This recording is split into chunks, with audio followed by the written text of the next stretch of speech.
Hi everyone, this is Varsham. Welcome to Techpic studio. Friends, last వీడియోలో మనం eraser tools గురించి అయితే చెప్పుకున్నాం. అండ్ ఈ వీడియోలో మనం బ్యాక్గ్రౌండ్ ఎరేజర్ టూల్ యూస్ చేసి మనం పర్ఫెక్ట్గా హెయిర్ని ఎలా రిమూవ్ చేయాలనే దాని గురించి అయితే తెలుసుకుందాం. సో చాలామంది ఫోటోషాప్లో ఫొటోస్ని అయితే కట్ చేస్తారు. అది ఎరేజ్ టూల్తో కానివ్వండి, పెన్ టూల్తో కానివ్వండి, lasso tool, magic pen tool, ఏ టూల్తో అయినా సరే ఫొటోస్ని అయితే కట్ చేసేస్తారు. కానీ దాన్ని హెయిర్ని పర్ఫెక్ట్గా రిమూవ్ చేయడానికి అయితే చాలామంది అయితే ఇబ్బంది పడుతుంటారు. ఈ వీడియోలో నేను బ్యాక్గ్రౌండ్ నుంచి హెయిర్ని పర్ఫెక్ట్గా ఎలా కట్ చేయొచ్చు అనే దాని గురించి క్లియర్గా చెప్తాను. సో ఈ వీడియోని అయితే పూర్తిగా చూడడానికి అయితే ట్రై చేయండి. అండ్ ఇక్కడ నుంచి మీ ఫొటోస్ని మీరు ఎడిట్ చేసుకునే టైంలో మీకు చాలా హెల్ప్ అవుతుంది. సో లేట్ చేయకుండా వీడియో స్టార్ట్ చేద్దాం.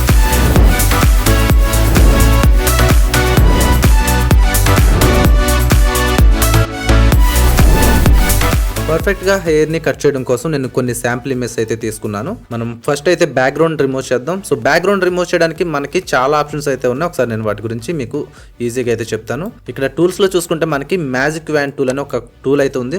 దీంతో మనం సెలెక్ట్ చేసిన ఏరియా అంతా కూడా ఈ రకంగా సెలెక్ట్ అవుతుంది. అండ్ మనకి ఎక్కడైనా సెలెక్ట్ అవ్వకపోతే మనం ఇక్కడ క్లిక్ చేస్తే మిగతా ఏరియా అంతా కూడా సెలెక్షన్ అవుతుంది. ఇక్కడ చూసుకుంటే బ్యాక్గ్రౌండ్ కలర్ అలాగే మనం కట్ చేయాల్సిన ఆబ్జెక్ట్లో కూడా సేమ్ కలర్ ఉండడం వల్ల అదంతా కూడా సెలెక్ట్ అయిపోయింది. సో ఇటువంటి టైంలో మనం ఏం చేస్తామంటే మ్యాజిక్ ఎరేజర్ టూల్ యూజ్ చేసి కూడా మనం బ్యాక్గ్రౌండ్ అయితే రిమూవ్ చేయొచ్చు. సో చూసారు కదా, మీరు సింగిల్ క్లిక్ తో మ్యాజిక్ ఎరేజర్ టూల్ యూజ్ చేసి అయితే రిమూవ్ చేశారు. బట్ అక్కడక్కడ మనకి బ్యాక్గ్రౌండ్ అయితే ఉండిపోయింది. అండ్ హెయిర్ లో కూడా ఇక్కడ మిడిల్ లో చూసుకుంటే మనకి కలర్ అంతా కూడా ఉండిపోయింది. సో దీంతో మనం ఎంత ఈజీగా బ్యాక్గ్రౌండ్ రిమూవ్ చేసినప్పటికీ అంత పర్ఫెక్ట్ గా అయితే మనకి ఇక్కడ రావట్లేదు. సో దానికోసం మనం బ్యాక్గ్రౌండ్ ఎరేజర్ టూల్ అయితే యూజ్ చేద్దాం. సో ఒకసారి నేను బ్యాక్ అయితే వెళ్తున్నాను. సింపుల్ గా బ్యాక్గ్రౌండ్ రిమూవ్ చేయాలంటే చాలా ఈజీ మెథడ్స్ ఉంటాయి. బట్ మనకి పర్ఫెక్ట్ గా అలాగే ప్రొఫెషనల్ గా మనం చేయాలంటే ఖచ్చితంగా మనం పెన్ టూల్ యూజ్ చేసే బ్యాక్గ్రౌండ్ అయితే రిమూవ్ చేయాలి. దీన్ని యూజ్ చేయాలంటే మీరు ఖచ్చితంగా మీ స్క్రీన్లో ఉన్న ఇమేజ్ని మాక్సిమం జూమ్ చేసుకోండి. అప్పుడు మీకు డీటెయిలింగ్ అంతా కూడా పర్ఫెక్ట్గా ఉంటుంది. సో నేను ఈ పెన్ టూల్ గురించి అయితే మీకు క్లియర్గా దీన్ని ఎలా యూజ్ చేయాలి ఏంటి అనేది మనం ఆర్డర్లో వెళ్తున్నాం కాబట్టి మీకు అక్కడ క్లియర్గా చెప్తాను. బట్ ఎవరికైనా ఈ పెన్ టూల్తో రిమూవ్ చేసుకోవడం తెలిసినప్పటికీ హెయిర్ని పర్ఫెక్ట్గా రిమూవ్ చేయడం చాలా మందికి తెలియదు. సో దాని గురించే నేను ఈ ట్యూటోరియల్ అయితే చేస్తున్నాను. సో మీరు పర్ఫెక్ట్గా ఈ ఫోటోని అంతా కూడా ఇలా తీసుకోవచ్చు. అండ్ మీకు ఎక్కడైతే హెయిర్ అనేది కనబడడం స్టార్ట్ అవుతుందో మిగతా హెయిర్ సరౌండింగ్స్ ఏవైతే ఉన్నాయి వీటన్నిటిని కూడా ఇలా బయట నుంచి మీరు సెలెక్ట్ చేసుకోండి. ఓకే, మనం ఫోటో అంతా కట్ చేసుకున్న తర్వాత మనం ఎక్కడైతే స్టార్ట్ చేసామో అక్కడికి వచ్చి దీన్ని మనం మౌస్ పాయింట్ని ఇలా కలిపిన తర్వాత మనం రైట్ మౌస్ బటన్ క్లిక్ చేసి ఇక్కడ మేక్ సెలెక్షన్ అనే ఆప్షన్ కనిపిస్తుంది. మనం దీన్ని సెలెక్ట్ చేసుకొని ఇక్కడ మీరు మినిమం మీరు ఒక 0.5 నుంచి 1 వరకు అయితే ఇవ్వచ్చు. సో ఇదేంటంటే మనం ఇది అప్లై చేయడం వల్ల మన ఫోటోకి సాఫ్ట్ ఎడ్జెస్ అనేవి వస్తాయి. సో మీ ఫోటో మరీ హై క్వాలిటీలో బాగా హై రెజల్యూషన్లో ఉందంటే మీరు కొంచెం ఎక్కువ పర్సంటేజ్ అయితే ఇవ్వచ్చు. నేనైతే ఇక్కడ ఒక 1 పిక్సెల్ అయితే దీన్ని సెలెక్ట్ చేసుకున్నాను. సో ఓకే మీద క్లిక్ చేయగానే మనం సెలెక్ట్ చేసుకున్న ఏరియా అంతా కూడా ఈ రకంగా మనకి సెలెక్షన్ చూపిస్తుంది. అండ్ పైన మెనూస్లో చూసుకుంటే మనకి లేయర్ అని కనిపిస్తుంది. దీంట్లో మీరు న్యూ అని కనిపిస్తుంది కదా, దీంట్లోకి వెళ్తే ఇక్కడ మీకు లేయర్ వయా కాపీ అని ఉంది కదా. సో ఈ ఆప్షన్ తీసుకోండి. దీనికి షార్ట్ కట్ మనం Ctrl+J అయితే యూజ్ చేస్తాం. సో మీకు ఇవన్నీ కన్ఫ్యూజింగ్ ఉంటే మీరు సింపుల్గా Ctrl+J ప్రెస్ చేస్తే మీరు సెలెక్ట్ చేసిన ఏరియా మాత్రమే మీకు సపరేట్గా వస్తుంది. సో ఈ లేయర్ని నేను హైడ్ చేస్తున్నాను. సో మీరు చూడొచ్చు మిగతాదంతా కూడా బ్యాక్గ్రౌండ్ లేకుండా వచ్చింది. అండ్ మనం ఇదంతా కూడా హెయిర్ సరౌండింగ్స్ కూడా మనం బ్యాక్గ్రౌండ్ అయితే సెలెక్ట్ చేసుకున్నాం. సో ఇప్పుడు దీన్ని ఎలా రిమూవ్ చేయాలో చూద్దాం. సో నేను కొంచెం జూమ్ చేసుకుంటున్నాను. ఇప్పుడు నేను చెప్పే కొన్ని వాల్యూస్ని అలాగే కొన్ని ఆప్షన్స్ అయితే మీరు ఖచ్చితంగా గుర్తుపెట్టుకోండి. సో మీరు అలా చేస్తే మీకు పర్ఫెక్ట్ రిజల్ట్ అయితే వస్తుంది. సో ఇక్కడ మీకు కనిపిస్తున్న సైజ్ అనే ఆప్షన్ కనిపిస్తుంది కదా. సో ఇక్కడ ఇమేజ్ సైజ్ అనేది మీకు ఎంత కావాలంటే అంత మీరు సెట్ చేసుకోవచ్చు. అండ్ నెక్స్ట్ చూసుకుంటే హార్డ్నెస్ వచ్చి మీరు 75% ఉండేలా చూసుకోండి. అండ్ స్పేసింగ్ వచ్చి 25% ఉండేలా అయితే చూసుకోండి. తర్వాత చూసుకుంటే మనకి ఇక్కడ 3 ఆప్షన్స్ అయితే కనిపిస్తున్నాయి. దీంట్లో మీరు లాస్ట్ ఆప్షన్ అయితే ఖచ్చితంగా సెలెక్ట్ చేసి ఉండేలా చూసుకోండి.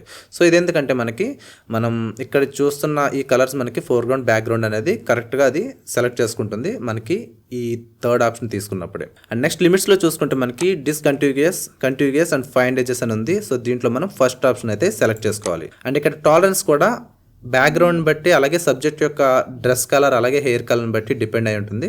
మీరు మినిమం ఒక 20-25 ఉండేలా అయితే చూసుకోండి.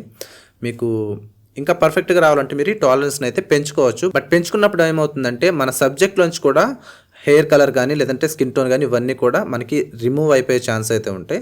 సో టాలరెన్స్ని మినిమం మీరు 20% లేదంటే 25% ఉండేలా అయితే చూసుకోండి.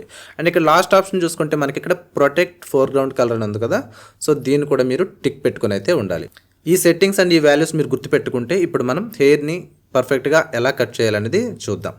సో ఇప్పుడు ఏం చేయాలంటే ఇక్కడ మనకి దీన్ని మనం ఫోర్గ్రౌండ్ కలర్ అంటాం, అలాగే బ్యాక్గ్రౌండ్ ఉన్నదాన్ని మనం బ్యాక్గ్రౌండ్ కలర్ అని పిలుస్తాం. సో ఇప్పుడు మనం ఫోర్గ్రౌండ్లోకి ఇక్కడ సబ్జెక్ట్లో హెయిర్ కలర్ ఏదైతే ఉందో ఆ కలర్ని, అంటే ఎడ్జెస్లో ఉన్న కలర్, అంటే ఇక్కడ మనకి సెంటర్లో ఉన్న కలర్ కాకుండా ఎడ్జెస్లో ఏ కలర్ అయితే ఉందో ఆ కలర్ని పిక్ చేసుకోవాలి. అంటే మీరు ఈ సర్కిల్లో చూసుకుంటే ఇక్కడ ఉన్న కలర్ ఏదైనా కూడా మీరు పిక్ చేసుకోవచ్చు. అండ్ పిక్ చేసుకుని ఇక్కడ ఓకే మీద క్లిక్ చేయండి.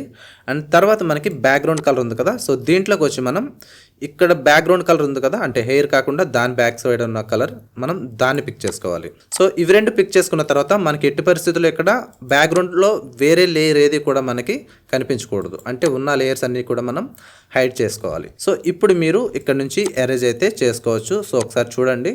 సో మనం ఎంత లోపలికి వెళ్ళినా కూడా ఇందులో ఉండే ప్రతి కలర్ కూడా, అంటే బ్యాక్గ్రౌండ్కి మ్యాచ్ అయ్యే ప్రతి కలర్ కూడా మనకి ఇక్కడ నుంచి రిమూవ్ అవుతుంది. అండ్ మనం సబ్జెక్ట్ మీదకి వెళ్ళినా కూడా దాంట్లో ఎటువంటి చేంజెస్ అయితే ఉండవు. అండ్ మీరు టాలరెన్స్ ఎక్కువ పెట్టుకుంటే మాత్రం మీకు సబ్జెక్ట్లో ఉండే కలర్స్ కూడా రిమూవ్ అయిపోతాయి. సో ఈ రకంగా నేను కంప్లీట్గా దీన్ని బ్యాక్గ్రౌండ్ కలర్ని అయితే రిమూవ్ చేస్తున్నాను. బట్ మనం ఎంత పర్ఫెక్ట్గా రిమూవ్ చేసినా మనకి కొంచెం అయితే ఉండిపోతుంది. దాన్ని కూడా ఎలా రిమూవ్ చేయాలో నెక్స్ట్ చూద్దాం. ఓకే, సో మనం ఆల్మోస్ట్ తీసేసాం. బట్ ఇక్కడ మనం చూసుకుంటే ఎక్కడ మనకి బ్యాక్గ్రౌండ్ కలర్ లేదు అని మీరు చాలా కాన్ఫిడెంట్గా అయితే ఉండొచ్చు. బట్ మనకి బ్యాక్గ్రౌండ్ కలర్ అయితే ఉంటుంది. అది ఎలా చూడాలంటే, మీరు ఇలా చేసిన తర్వాత అది పర్ఫెక్ట్గా వచ్చిందా లేదని తెలుసుకోవాలంటే మీరు ఒక లేయర్ అయితే తీసుకోండి. సో తీసుకున్న లేయర్లోకి మీరు ఏదన్నా ఒక లైట్ కలర్ ఏదన్నా అప్లై చేయండి. సో ఇక్కడ నేను ఎల్లో కలర్ అయితే సెలెక్ట్ చేసుకున్నాను. సో ఈ లేయర్లోకి మీరు ఈ కలర్ని అయితే ఫిల్ చేయండి. అండ్ ఈ లేయర్ని మన సబ్జెక్ట్ బ్యాక్ సైడ్కి అయితే తీసుకురండి. సో ఇప్పుడు మీరు చూస్తే కలర్ అయితే రిమూవ్ అయింది, బట్ మనకి దాని ఎడ్జెస్ అనేవి అంత పర్ఫెక్ట్గా అయితే కనిపించట్లేదు. సో మనకి అలా కాకుండా బ్యాక్గ్రౌండ్ సంబంధించిన కలర్ ఎక్కడ కూడా మనకు కనిపించకూడదు. నేను బ్యాక్ వచ్చేసాను. అప్పుడు మనం ఏం చేయాలంటే టాలరెన్స్ పెంచుకోవాలి. సో టాలరెన్స్ అనేది దీనికోసమే, మనం ఎంత పెట్టుకుంటే మనకి పర్ఫెక్ట్గా వస్తుంది అనేది మనం చూసుకోవాలి. సో ఇప్పుడు నేను టాలరెన్స్ అయితే ఒక 50 తీసుకుంటున్నాను. సో ఇప్పుడు మళ్ళీ నేను ఈ లేయర్ సెలెక్ట్ చేసుకొని రిమూవ్ చేస్తున్నాను. ఓకే, సో ఇప్పుడు టాలరెన్స్ ఎక్కువైనప్పుడు నేను ఇక్కడ ఫేస్ మీదకి వస్తే ఏమవుతుంది, ఇందులో నుంచి కూడా కలర్ అనేది రిమూవ్ అవుతుంది. అంటే ఈ కలర్ ఇక్కడ ఫేస్లో ఎక్కడున్నా సరే అది కూడా రిమూవ్ అవుతుంది. సో మనం అప్పుడు ఏం చేయాలంటే కొంచెం జాగ్రత్తగా మనం ఫేస్ మీదకి రాకుండా మనం ఈ ఎడ్జెస్లోనే జాగ్రత్తగా దీన్ని రిమూవ్ చేసుకోవాలి. డ్రెస్ మీద కానీ లేదంటే ఫేస్ మీద కానీ వెళ్లకుండా టాలరెన్స్ ఎక్కువ పెట్టుకున్నప్పుడు కొంచెం కేర్ఫుల్గా మనం రిమూవ్ చేసుకోవాలి. సో మనకి టాలరెన్స్ పెంచుకునే కొద్దీ మనకి చాలా ఈజీగా మనం దీన్ని అయితే రిమూవ్ చేయొచ్చు. సో ఇప్పుడు ఒకసారి మనం చూద్దాం. మనం బ్యాక్గ్రౌండ్ కలర్ అయితే అప్లై చేద్దాం. నేను మళ్ళీ ఒక లేయర్ అయితే తీసుకున్నాను. అండ్ సేమ్ ఇక్కడ ఉన్న ఫోర్గ్రౌండ్ కలర్ని అయితే అప్లై చేశాను. సో మీరు ఇప్పుడు చూడొచ్చు మనకి హెయిర్ అనేది పర్ఫెక్ట్గా అయితే వచ్చింది. సో ఈ వీడియోని నేను మన ఫోటోషాప్ ప్లేలిస్ట్లో కాకుండా ఫోటోషాప్ టిప్స్ అనే ఒక కొత్త ప్లేలిస్ట్లో అయితే యాడ్ చేస్తాను. అండ్ ఇక్కడ నుంచి ఇటువంటి టిప్స్ ఏదైనా ఉంటే నేను సపరేట్గా ఒక వీడియో చేసి ఆ ప్లేలిస్ట్లో అయితే యాడ్ చేస్తుంటాను. సో ఈ వీడియోస్ అన్ని కూడా మీరు రెగ్యులర్గా అయితే వాచ్ చేయండి. అండ్ మీ ఫ్రెండ్స్ అండ్ ఫ్యామిలీలో ఎవరైనా గ్రాఫిక్ డిజైనింగ్, వీడియో ఎడిటింగ్ ఇటువంటివి నేర్చుకోవాలంటే మన వీడియోస్ని వాళ్ళతో షేర్ చేయండి. అలాగే మన ఛానల్ కొంచెం సపోర్ట్ అయితే చేయండి. సో నెక్స్ట్ వీడియోలో కలుద్దాం friends. Thanks for watching. Have a nice day.